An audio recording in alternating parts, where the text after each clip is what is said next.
¿Cómo está, viceministro? Le saluda Rubén Atahuichi.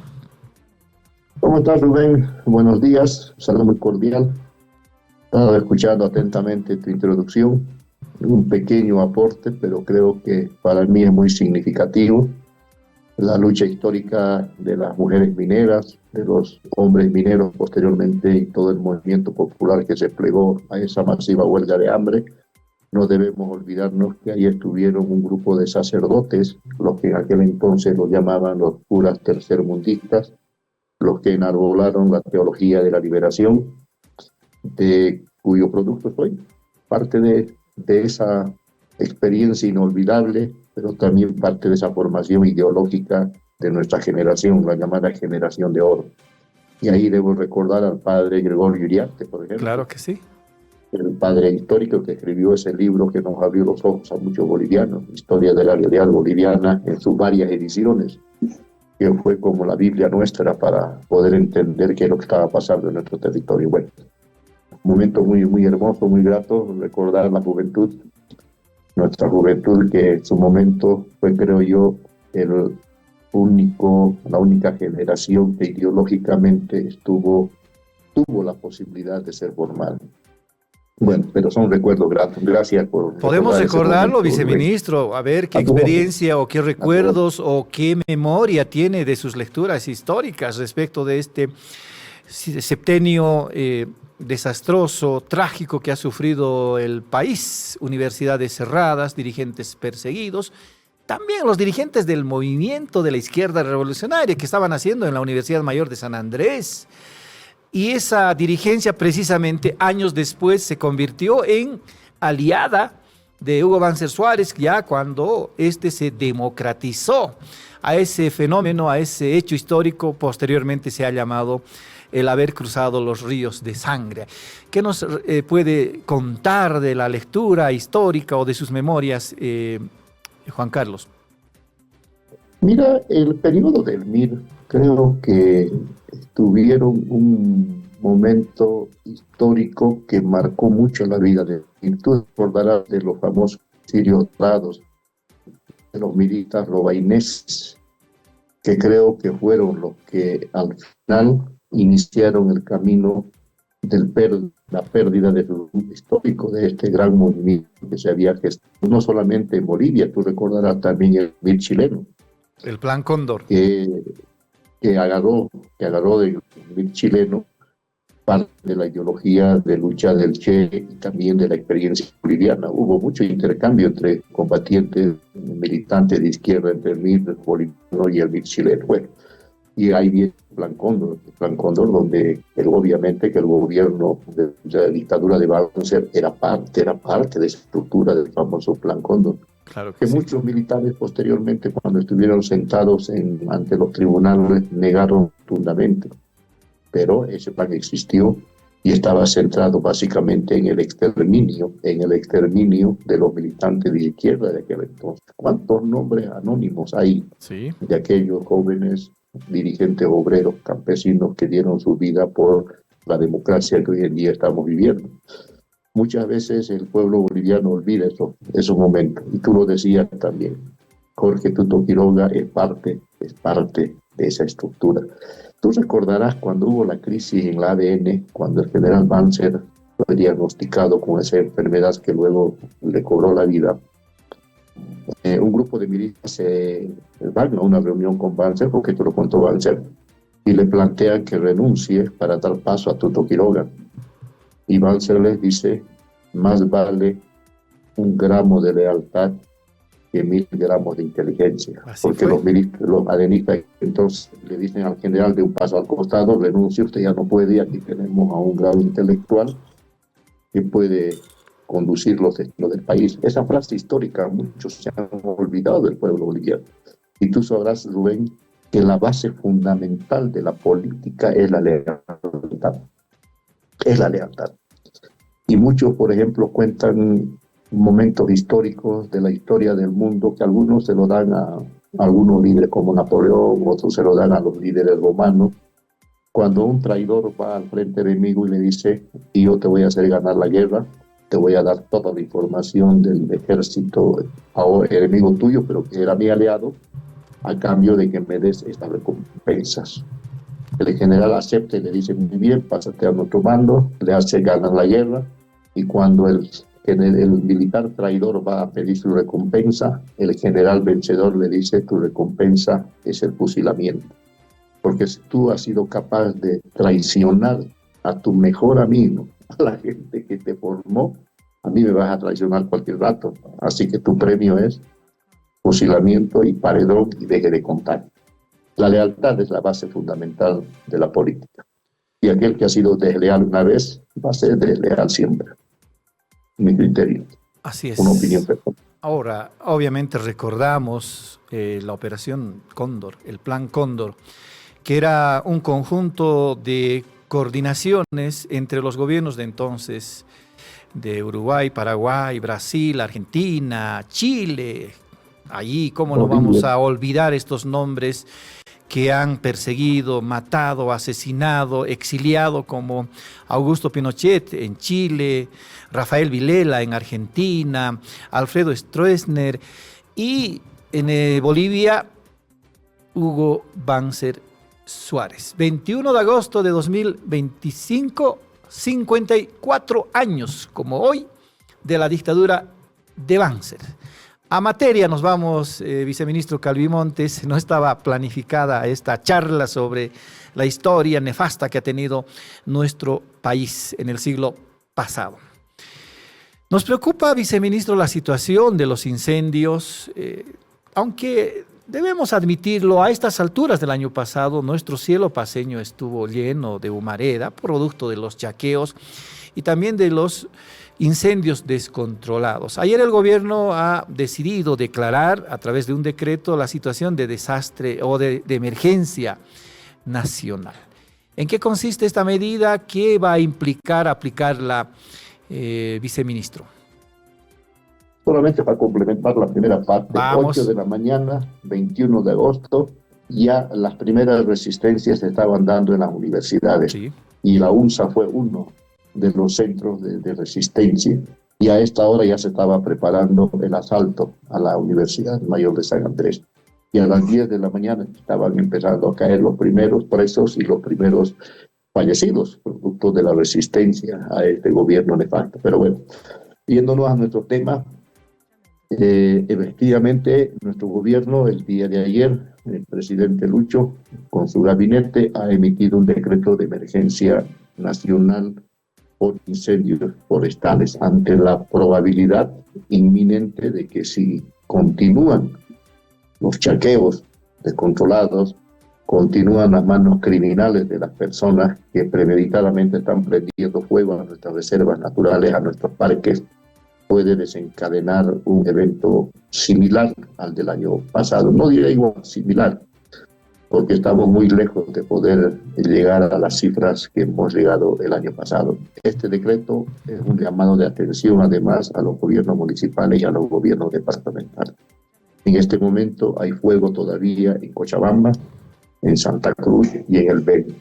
Y los municipios donde existe fuego en este momento, ninguno se ha declarado ni en emergencia, peor en desastre. Y lo mismo sucede con las gobernaciones. Pero nuestro gobierno, tomando en cuenta las resoluciones también del Tribunal Agroambiental y las experiencias vividas en años anteriores, como un elemento preventivo, también está declarando esta emergencia por incendios en todo el territorio nacional, y va a obligar a los gobiernos subnacionales a tomar medidas, entre ellas a buscar mayores recursos para combatir los incendios que se están presentando en este momento. Ahora, cierto, uno de los cuestionamientos de los incendios del año pasado precisamente fue que las alcaldías, que los gobiernos departamentales actuaron con lenidad en la atención. Santa Cruz, por ejemplo, tarde se declaró en desastre cuando el fuego ya había arrasado extensiones de tierras, especialmente en la Chiquitanía. Ahora, como usted nos cuenta, es hora de declarar emergencias locales, departamentales. ¿Por qué no actúan los gobiernos departamentales y municipales con esa medida? ¿Será que no tienen presupuesto o en su caso quieren evitarse disponer esos recursos? Hay tres elementos, creo yo, importantes. El primero, falta de compromiso real. Muchas personas son ecologistas de la boca hacia afuera, ¿no? Y de la boca al bolsillo, digo, porque algunos reciben grandes cantidades de plata en nombre de la madre tierra. Falta de sinceridad. Segundo elemento menos importante es que muchos municipios, muchos alcaldes han perdido el control de sus consejos municipales. Y entonces ese desencuentro evita que se pueda ir por la vía legal, digamos, ahí conocida, la declaratoria de emergencia, porque pasa por el Consejo Municipal. Pero los gobiernos, los alcaldes se olvidan que ellos tienen otro instrumento jurídico, que es el decreto municipal, que ellos pueden ir por una vía rápida sin el Consejo Municipal y asumir una responsabilidad que les da la ley, y además están amparados por ley. Pero esto no lo hacen por desconocimiento o por temor a tomar medidas que vayan en beneficio de la ecología, porque les falta compromiso. Y un tercer elemento que no es tampoco poco es la falta de recursos. Es decir, algunos municipios, ante la falta de recursos para atender los desastres municipales, prefieren levantar las manos y hacérselo de la vista gorda, como decimos en el Oriente, hacérselo opas, ¿no? Sí. Bueno, esperemos que la presión social, que los medios de comunicación que nos defienden algunos alcaldes por su ideología, en Santa Cruz especialmente, empiecen a ver en el Estado el responsable y empiezan a acusar al Estado de todo y de nada, ¿no es verdad? Sin hacer Entendiendo Estado del gobierno. Directa a los alcaldes que tienen que ver en esta responsabilidad de combatirlo. Pero hay un elemento más. Claro que sí. Las resoluciones del Tribunal Agroambiental. Espero que las resoluciones del Tribunal Agroambiental no terminen en simples declaraciones, terminen también impulsando sanciones a todas aquellas autoridades y a todas aquellas personas que por omisión o por desconocimiento no están cumpliendo sus funciones y otros están prendiendo fuego a pesar de las prohibiciones. Miren, el Tribunal Agroambiental ha emitido una última resolución de declarar en desastre el Parque Núñez Mercado y ha dado 48 horas para poder tomar acciones. Y el municipio de San Ignacio de Velasco hasta el día de hoy no ha hecho absolutamente nada, a pesar que había un compromiso de que el día lunes pasado debería haber ya emitido su declaratoria de desastre del Parque Núñez Mercado donde hay un incendio. Esa es la resolución del tribunal. Y sin esa declaratoria de desastre, el gobierno departamental no puede actuar. Y sin estas dos declaraciones, el gobierno nacional no puede actuar en el caso específico de esta última resolución del Tribunal Agroambiental, que insta a declarar desastre al Parque Núñez Mercado producto de los incendios. Espero que el Tribunal Agroambiental también tome carta en el asunto a quienes están acatando las disposiciones que está emitiendo. Ese es dato nuevo y también la inacción de parte del gobierno municipal de San Ignacio de Velasco. ¿Usted se ha contactado con las autoridades locales para recordarles que hay un fallo del Tribunal Agroambiental? Nosotros fuimos notificados el día viernes en horas de la tarde. Inmediatamente tuvimos conocimiento, instruimos a nuestro responsable de Defensa Civil de San Ignacio de Velasco que tome contacto con el alcalde o con las autoridades municipales. No se pudo hacer con el alcalde de forma directa porque no nos respondió el teléfono, pero sí se lo hizo con su UGR y con uno de sus secretarios municipales. Y se les informó sobre la resolución del tribunal y sobre el plazo que nos daba de 48 horas. El día domingo, nuestro equipo jurídico del Viceministerio de Defensa Civil y Medio Ambiente y Agua tomó contacto con las autoridades del CERNAP, que tiene bajo su tuición el Parque Núñez Mercado, y del municipio. Participaron funcionarios del municipio y ahí se les explicó las implicancias de esta resolución del Tribunal Agroambiental. Y ahí se comprometieron que el día lunes iban a declarar desastre municipal. El día lunes fueron convocados a una reunión en Santa Cruz a las 4 de la tarde. El único ausente fue el gobierno municipal de San Ignacio de Velasco. Todos los otros actores estuvimos presentes, pero no podíamos hacer nada porque la declaratoria de desastre del Parque Núñez Mercado de parte del municipio de San Ignacio no se había emitido, de manera que se levantó el acta, obviamente se levantó un acta de constancia de que se hizo la reunión de coordinación y se hizo una ruta de cómo se va a trabajar en esta temática y estamos a la espera de la declaratoria de desastre del gobierno municipal de San Ignacio, específicamente para el Parque Noel Mercado, y activar esos mecanismos. Asimismo, se hizo una coordinación técnica para reforzar los trabajos en el parque para lograr sofocar el incendio que todavía está vigente. Esto es grave. Lo positivo, perdón, Rubén, esto más lo positivo del día de hoy, me acaban de informar el comandante coronel Guarachi de la 7ª División del Ejército acantonado en Cochabamba, que el fuego en el Parque Tunari ha sido controlado. Están ingresando a la fase de enfriamiento y esperemos que en el día o a más tardar hasta mañana ya se dé por concluidas las tareas en otro incendio que se originó en otra reserva forestal. Claro que sí. Nos preocupa el Parque Noel Kemp Mercado y la aparente inacción de parte de las autoridades locales. ¿Qué alegaron? Si se han reunido con ustedes a raíz precisamente de esta resolución del Tribunal Agroambiental, ¿por qué no toman las medidas correspondientes? ¿Qué podría usted contarnos de las razones o los argumentos que tendrían las autoridades de San Ignacio de Velasco?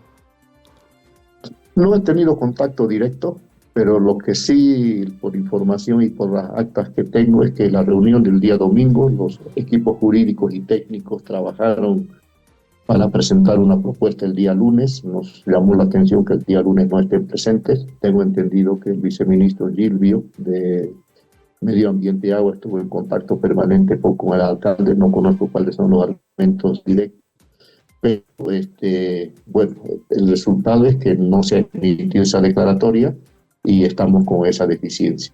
Por nuestra parte, el día de mañana, viernes, tenemos una reunión virtual con todos los equipos técnicos y autoridades de Brasil, porque esta meseta de Caparuch la compartimos en frontera con Brasil.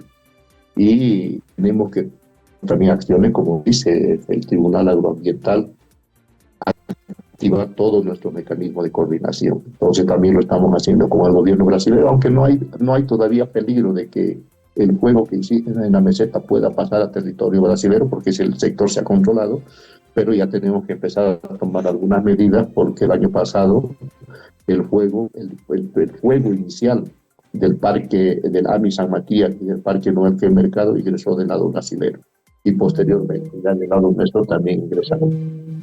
Viceministro, ¿qué dice la resolución del Tribunal Agroambiental específicamente? En el tema del Parque Noel Mercado dice que se active el mecanismo de coordinación. Uno, nos da un plazo de 48 horas y que se debe declarar el Parque Noel Mercado, se debe declarar como desastre ambiental, el Parque Noel Mercado. Esa es la resolución. Y ayer escuchaba en una conferencia de prensa al presidente del Tribunal Agroambiental que hacía referencia de este tema, y al mismo tiempo decía que el plazo se ha cumplido. Claro, las 48 horas se cumplió el día de ayer. Y entonces eso nos preocupa porque, bueno, tenemos que cumplir una resolución y un mandato de un tribunal. De manera que estamos con los tiempos establecidos y, como te digo, nosotros hemos actuado, nos preocupa esta situación, pero bueno, tenemos que seguir trabajando en esa línea. Seguramente vendrán consecuencias jurídicas en adelante ante la inacción que nos cuenta de parte del gobierno local de San Ignacio de Velasco.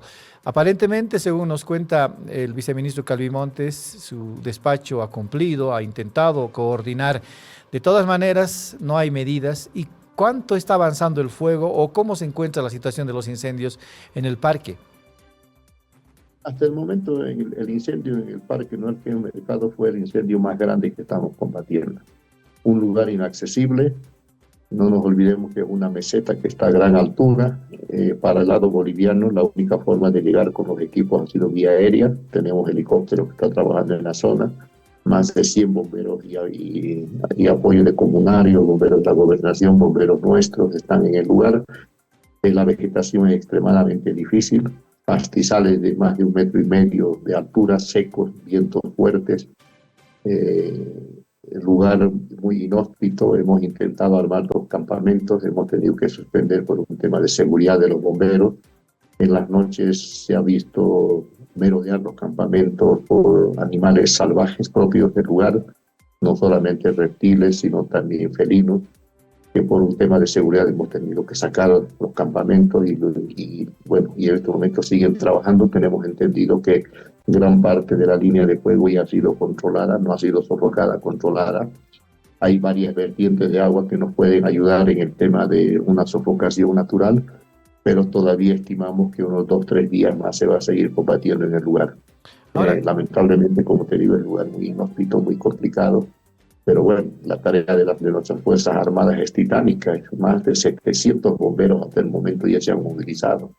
Ayer en el Parque Noel Kane Mercado se tuvo que movilizar 198 bomberos forestales para que hagan una muralla humana y evitar que el fuego pueda pasar y tomar vegetación que pueda poner en riesgo algunas comunidades cercanas, algunas viviendas, algunas actividades que están cerca al Parque Tunal. Y el lugar inhóspito, un lugar muy, muy complicado, vegetación muy seca, el riesgo de que los vientos puedan alcanzar otros lugares y puedan atrapar a los bomberos en medio del fuego, y en otras oportunidades se ha dado. Y para nosotros primero es precautelar la seguridad de los bomberos. Hasta el día de hoy no hemos tenido ningún percance con los bomberos. Muy bien. Ahora, viceministro, ¿cuál ha sido el origen del incendio en el Parque Noel Kempf Mercado? ¿Perdón? ¿Cuál ha sido el origen del incendio en el Parque Noel Kempf Mercado? Dos hipótesis. La primera, que en una reunión técnica el equipo técnico de la Gobernación de Santa Cruz atribuye que ellos han hecho un seguimiento y que el origen haya sido una descarga eléctrica, es decir, un rayo. Nosotros hemos hecho un seguimiento también con nuestros sistemas satelitales, como el Senami, etcétera, y descartamos esa posibilidad porque esas fechas en el lugar había poca probabilidad o casi nula probabilidad de que esto pueda haber originado el incendio. Para nosotros la principal hipótesis es que gente malintencionada, gente criminal está prendiendo fuego en nuestras reservas forestales. Y lo peor es que es personas o un grupo de personas que conocen el manejo del fuego, conocen las condiciones meteorológicas porque tienen acceso a la información que te da hoy en día la tecnología, y además que conocen el terreno. Hemos encontrado desde la altura sendas, si bien son sendas muy pequeñas, pero al final son sendas de tráfico humano que tardan los días, pero se puede llegar hasta la meseta, ¿no? Y además el lugar donde se ha originado el incendio es un lugar donde no hay posibilidad de que haya actividad ni ganadera, ni agrícola, ni para echar la culpa, como siempre echaban la culpa a los interculturales, a los campesinos, etcétera, que prendían fuego. No, este es un lugar, salvo que haya otro tipo de actividades, la verdad que también hay referencias históricas. La meseta de Caparuz se convirtió en la llamada meseta de Huanchaca. Tú recordarás, claro que sí, el caso episodio de escándalo nacional cuando asesinaron al científico Noel Kempf Mercado, ¿no? Y se desató un escándalo nacional que involucró a muchas altas autoridades del gobierno del MNR de aquel entonces. Claro que ¿verdad? sí. Ahora, incluso cobró la vida de un diputado del PRI que estaba haciendo investigaciones y que había logrado identificar cuál fue realmente verdad histórica sobre él. ¿Recordarás? Claro, nos acordamos.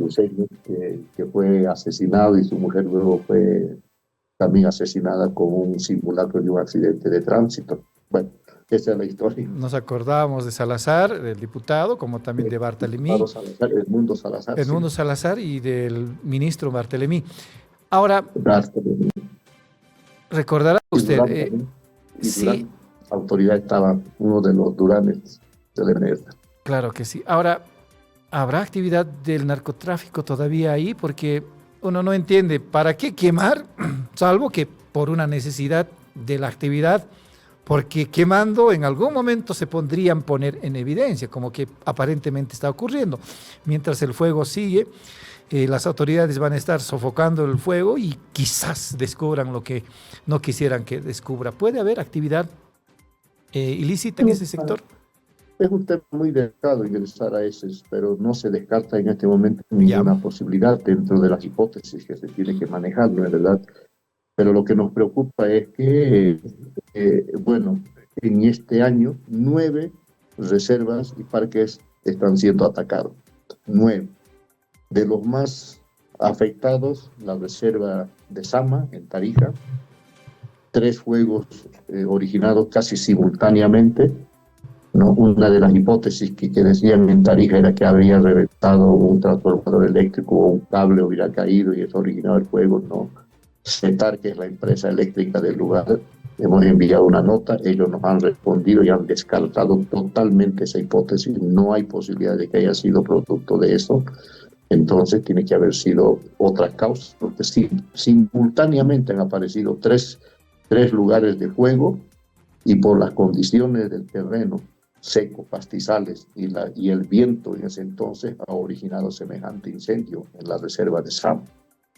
El segundo, el Parque Noel Mercado, la reserva de Carrasco, en Cochabamba, en el sector de Tiraque, municipio de Tiraque, un lugar inaccesible, vientos fuertes, vegetación seca, y por suerte, con ayuda del tiempo, evitar que eso ingrese a las zonas boscosas. Ingresaba a las zonas boscosas y hubiera sido imposible controlarlo. Imagínate, en un lugar tan alejado, el Parque Tunari, Apolobamba, se ha identificado fuego en Pilón Lajas, por suerte se ha logrado evitar que esto pueda llegar a mayores. Pilón Lajas es otra de las reservas que todos los años sufre incendios en esta reserva. Y ahí la única gran actividad que existe es la actividad turística, ¿no? Lo que llaman las aventuras de montaña, de campamento, etcétera, etcétera, ¿no? Pero bueno, nos preocupa que este año están siendo atacadas nuestras reservas forestales y nuestros parques nacionales. Nos faltan 3 parques, viceministro. Hablamos de Sama, del Parque Nacional Noel Kempf Mercado, de Carrasco, del Tunari, Apolobamba, Pilón Lajas. El AMI San Matías. AMI San Matías, ¿no? Y otro que en este momento no lo tengo a mano, pero con el CERNAP hemos identificado que son 9 ya de donde se ha identificado fuego en los parques. Aparentemente no parece casual, ¿no? Que precisamente los parques nacionales estén siendo... Parece casual, por eso le digo, algo está sucediendo. El año pasado fue la Chiquitanía. Este año están siendo nuestros parques, algo está sucediendo ahí. ¿No será la intención de avasallamiento de estos parques para cualquier actividad, especialmente agrícola? Se descarta porque Tunari, en el lugar donde ha aparecido fuego, es imposible que haya actividad agrícola o ganadera. Esos cañadones son lugares donde existe, imposible. El sector de Carrasco, imposible, alejadísimas, donde no hay posibilidad de que puedan llegar a hacer alguna actividad económica. ¿Algún interés político quizás? El Parque Noel Kempf Mercado. En la cuesta del Parque de Sama, a excepción que tal vez podría haber un crecimiento urbano de loteadores en las faldas, pero el fuego alcanzó las serranías, los lugares inaccesibles, donde es solamente pastizales y obviamente que hay mucha riqueza de variedad de la fauna, animales de especies que son del lugar. Entonces, ahora sí, entendiendo. Nos llama poderosamente la atención, por eso digo un elemento que se incorpora ahora a este periodo de incendio. Sí, comprendemos. El primero fue la cuesta de Sama, el parque Tunari. En realidad comenzó, el segundo fue el Parque Noel Kempf Mercado, después apareció el Tunari, ahora nos cuenta de otros parques. El AMI San Matías, ahora Tunari, que son los más conocidos, digamos. Claro. Volviendo a la resolución del Tribunal Agroambiental, de todas maneras, si bien el gobierno local de San Ignacio de Velasco no cumple con la determinación, ¿qué dice el gobierno departamental de Santa Cruz? ¿Ustedes están coordinando con las autoridades de la gobernación de Santa Cruz? En la reunión del día lunes, el gobierno departamental también lamentó, no solamente del gobierno de San Ignacio, sino de San José de Chiquitos, que también se percibió fuego en San José de Chiquitos, que el alcalde no respondía a los llamados, a las alertas, a los boletines que emitía el gobierno departamental, de manera que se instruyó a los equipos técnicos tomen contacto inmediatamente con ambos municipios para insinuarles a que activen sus mecanismos llamados por ley y también ponerles en alerta de que el Tribunal Agroambiental en su momento no va a cobrar la factura. Y el gobierno departamental está a la espera de la declaratoria de desastre del gobierno municipal para que ellos también puedan emitir la respectiva declaratoria y con esa se nos pase a nivel central para que en el marco de nuestras competencias también iniciemos los trámites, ¿no? Y el trámite nuestro, por ejemplo, es una reunión del CONARADE, del Consejo Nacional de Atención a la Reducción de Desastres, que lo componen 7 ministerios. De ahí sale una resolución de sugerencia al presidente que el gabinete pueda analizar cualquier declaratoria que se emite en el territorio nacional por cualquier tipo de naturaleza. A ver, más o menos entendemos que los incendios en su mayoría son provocados. El caso más evidente fue 2019, impulsado tal vez por intereses políticos, lo sabemos, ya han aparecido actores en ese momento como Luis Fernando Camacho, como queriendo salvar la situación de desastre en la Chiquitanía. Posteriormente pareciera que había incendios naturales. El año pasado se conoció que había muchos incendios provocados. ¿Cuántos detenidos, cuántos sentenciados hay de estos 3, 4 años anteriores de incendios en el país? ¿Usted tiene algún registro, viceministro? En 2019, la motivación central de originar los incendios forestales fue una motivación política. Primero, para echar la culpa a los supuestos avasalladores, a los supuestos collas que llegaban al oriente en busca de tierra. Algunos lo hicieron legalmente con la dotación que hizo el Estado en el marco de sus competencias, pero en ese ámbito racista, discriminador, se utilizó ese discurso, ¿no?, de echar la culpa a este grupo de bolivianos, que no descarto que hay también algunos grupos pequeños mafiosos que se han organizado para apropiarse de tierras fiscales. Y obviamente eso motivó que se genere semejante movimiento. Yo recuerdo en 2019, con este tema de los incendios, el Cristo reunía alrededor de 1 millón y medio de personas, y todos Sí. echaban la culpa al gobierno, a pesar de que los municipios ni la gobernación habían declarado sus desastres y lo dejaron al gobierno nacional amarrado de pie y mano, y le echaron la culpa de todo por una motivación política. Y el segundo Era época electoral, se acordará usted, viceministro. ¿Verdad? El año pasado se hicieron 197 procesos entre administrativos y penales. Solo 7 tuvieron sentencias leves, algunos entre 1 mes y 3 meses, y un empresario en el parque Otuquis, tuvo una sentencia de reforestar un área con árboles propios del lugar.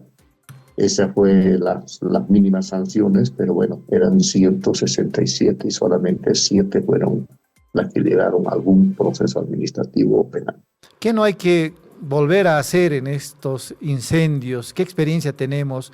Y como una segunda pregunta final, viceministro, ¿nos puede hacer un repaso también de la situación de los focos de calor e incendios?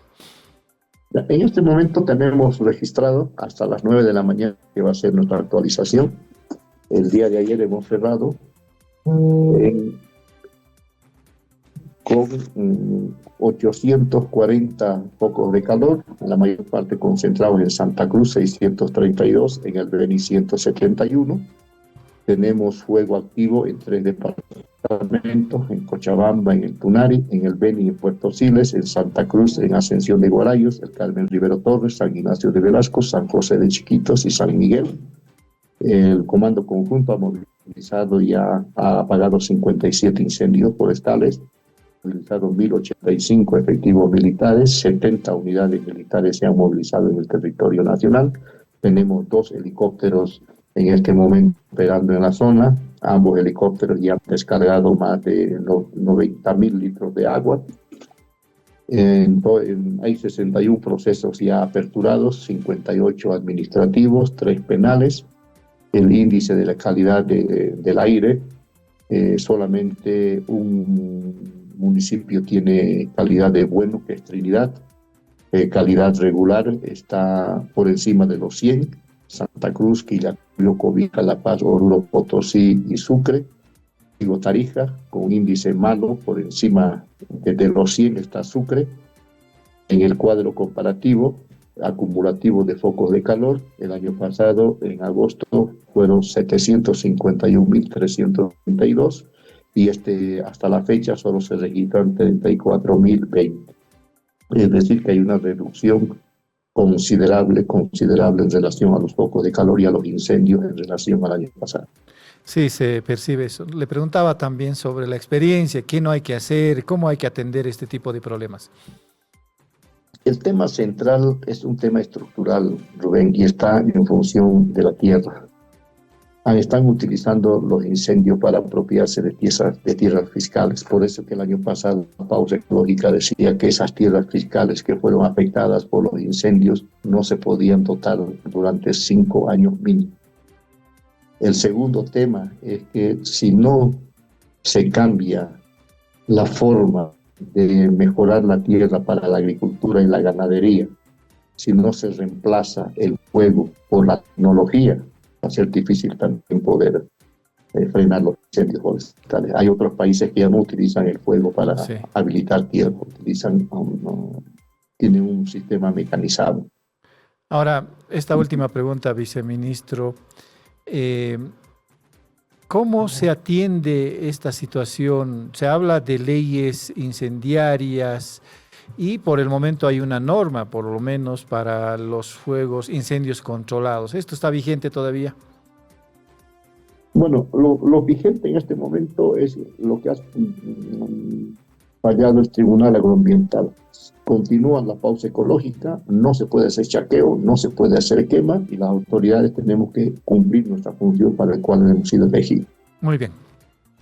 Esa es la ley que en este momento está vigente. El resto ya es un análisis de los abogados. Y cuando los abogados analizan las leyes es bien complicado ponerse de acuerdo, muy complicado.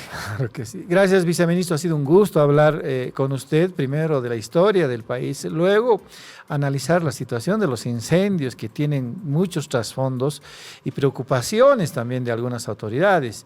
Y cierto, hay que estar conscientes de que incendiar para sembrar no siempre es la mejor vía. Abrazos, viceministro.